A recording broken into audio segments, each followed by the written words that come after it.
Hey everyone, and welcome to the Sunny Go One Piece podcast. On this episode, we're going to be talking about not any episodes, but one of the movies actually for the first time. So, a couple weeks ago, I got to go see One Piece film Strong World in theaters with a few of my friends, as it was released here in the US for the first time in a few theaters in celebration of One Piece's 1000th anime episode, which should have premiered just yesterday if I get this uploaded when I think I will. So yeah, originally this movie was released in Japan in December 12th of 2009 and considered the 10th movie which was released for the 10th anniversary. The film is an original story which was written by Oda Eiichiro himself in honor of that 10th anniversary. Previously, Oda only really did the character designs and kind of approved the story ideas. But for this film, Toei apparently asked him personally to pen the script. And so yeah, this movie is set between Thriller Bark and the Sabaody Archipelago arc, which is where the series was at the time.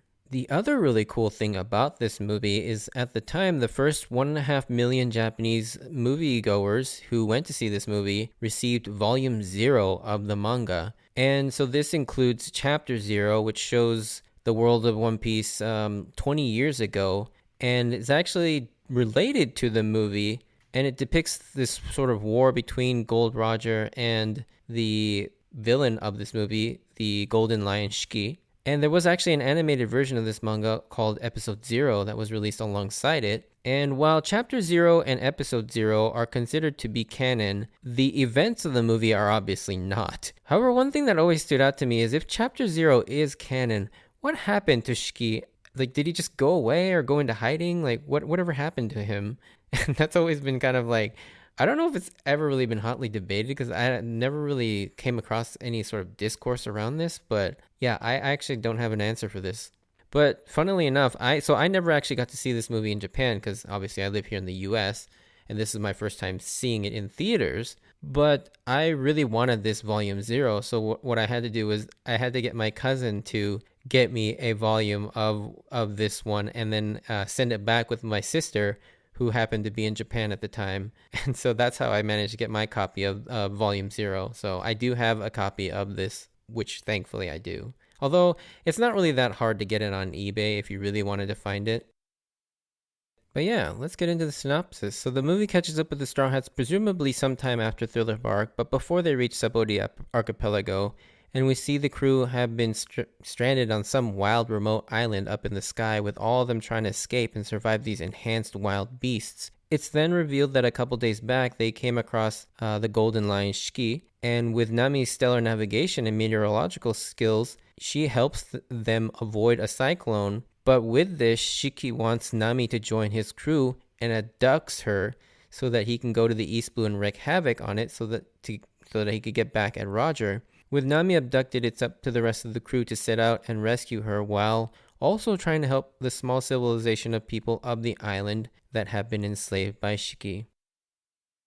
Alright, so now that my sort of poorly written synopsis of the movie is over, let's get into my thoughts. Overall, this is one of the better One Piece movies, and it shows that Oda wrote it. However, while Oda is an immensely talented and creative writer, I don't think he is the best screenwriter, as the flow and pacing of this movie is really bad. It just doesn't seem to ever have any sort of rhythm or momentum, and anytime the movie would get going, it would come to a grinding halt with a weirdly placed quiet moment or a flashback. And similarly, I felt like the humor was really dumbed down to an almost juvenile level instead of the normal, like, smartly written comedy usually that he shows in the series.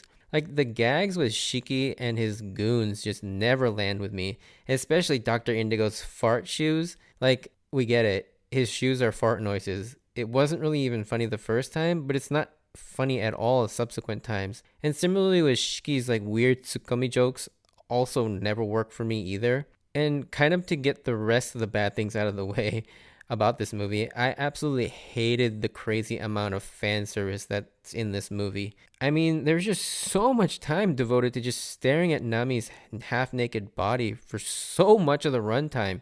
It's kind of crazy. Like, I love looking at like hot naked girls as much as the next guy, but in a narratively driven story, I want there to be a purpose for it, and almost all of it could have just been taken out of the movie because it was just completely unnecessary. and kind of awkward, to be honest. Oh, and one more thing, and this isn't really an issue with the movie so much as it is with Oda and the entire series as a whole, but the secondary Straw Hats always get so little to do. In particular, Robin, Frankie, and Brooke all barely do anything in the movie. They get their moments to shine, but they are often just kind of there, and they get like an obligatory scene devoted to them. I think Brooke gets a few more scenes, but Frankie literally just builds bikes out of like animals. I think that's really all he does in this movie, and then operates the Sunny. But yeah, I've talked at length about this in the main podcast series, so I'm not going to get too much into the details of that one. Now, I know I just rattled off a bunch of things I didn't like, but like I said, this is one of the more enjoyable One Piece movies because it has the trademark heart and storytelling Oda is so good at in the main series. He has a way of like grounding the story really well in human emotions, especially with the introduction of the village of the Merville people and its citizens, and in particular Shao, as well as the bond that the Straw Hat crew members, all have between each other is explored through Nami's struggles. And all of that really helps to sort of keep us grounded in such a crazy story. And while the humor of the villains were terrible, like I mentioned, Oda clearly knows how to write humor for the characters that he's very familiar with, and that's the Straw Hats. And most of their jokes and all the comedy there land really well, and it's pretty hilarious, just like it is in the main series. So I'm glad that he knows how to do that at least.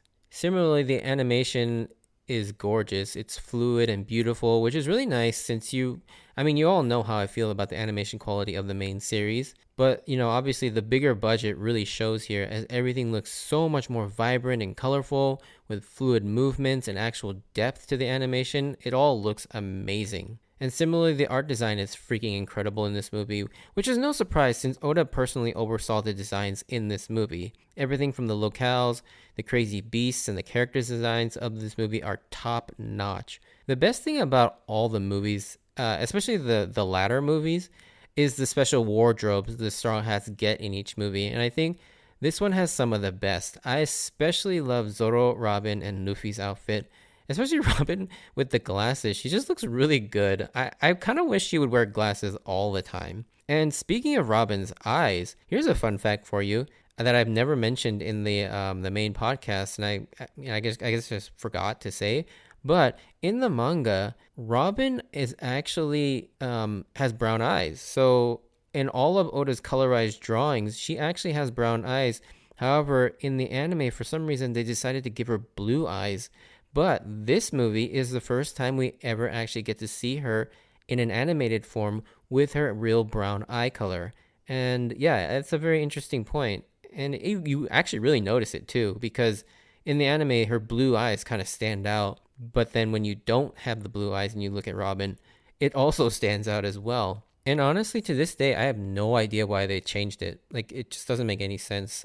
It almost seems like it was a mistake. They just assumed that her eyes were blue, and then they were like, well, we effed up, but oh well, we can't change it, which I don't understand why they can't. But yeah, it just seems really odd. And then the wardrobe change into formal wear for the climax looked awesome as well, kind of foreshadowing their looks in Whole Cake Island, actually. But they all look so sleek here. But I also wondered, where did they get all these? Like, did they all just have formal suits just prepared on the Thousand Sunny for just such occasions? Like, where did these come from? I can't imagine, like, characters like Luffy, Zoro, and Usopp. They don't strike me as the type to have suits at the ready. Like, I mean, obviously, Nami, Robin, Sanji, they all have, like, suits, and then Brooke's already in a suit. And I can even see Frankie, like, actually owning a suit, even though he likes being in those, Speedos. But, yeah, I can easily see that as well. But, yeah, it obviously this is, like, movie magic, and, shouldn't be logic applied to it, but it is funny. The end fights in the climax were a little short and kind of underwhelming, but still pretty fun to watch. Although, I kind of hated the over-reliance on Gear 3rd in this movie, as I've never really liked Gear 3rd. I wish he, utilized Gear 2nd a bit more in this movie, as I love Gear 2nd way more. And in fact, it's, to this day, still my favorite gear. And I love what they do visually with it too in this movie, as everything is amped up to the max with how he glows and almost like neon pink with the heat and steam from him pumping the blood faster is just radiating off of him. So it looks really intense and awesome. but he barely uses it, and most of the moves are all gear third. And then finally, Shiki, the villain of this movie. I feel like he is pretty good, but he's also a little inconsistent. Like, he's supposed to be intimidating, but kind of acts like an idiot, so it's hard to really buy into him as a real threat sometimes. And then his strength seems all over the place. Like, he has a really powerful devil fruit, one of the few fruits that actually allows the power of flight via the float fruit or the fuafua no mi. And as a side note, fuafua is just the Japanese onomatopoeia for light and fluffy. But yeah, there are points in the story where he's virtually untouchable, and then at other points he's being beaten around like a rag doll by Luffy. I mean, it's just really, really inconsistent. But with that being said, he's a perfectly serviceable and good villain with a cool power and design. But because of the movie format, he doesn't get the usual build up and development that the majority of, most memorable One Piece villains usually get. So he's a little shafted in that area. Even though he gets like a full on like build up chapter in chapter 0 to sort of kind of flesh him out. But yeah.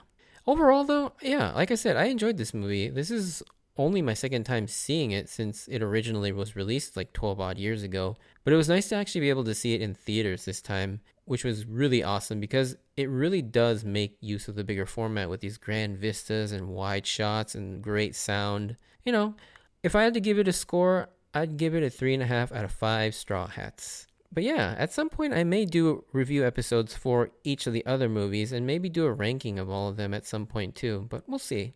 Anyways, if you enjoyed this, send me a like or a comment, and if you want to join me on this journey of rewatching One Piece, please consider subscribing. Check out my Instagram and Twitter account at SunnyGo Podcast if you want updates of when I post new episodes or see some pictures of my manga collection. Next week, I'll be back with my normal rewatch episodes, but until then, I wanted to thank you for taking the time to listen, and I hope to see you on the next episode. Bye!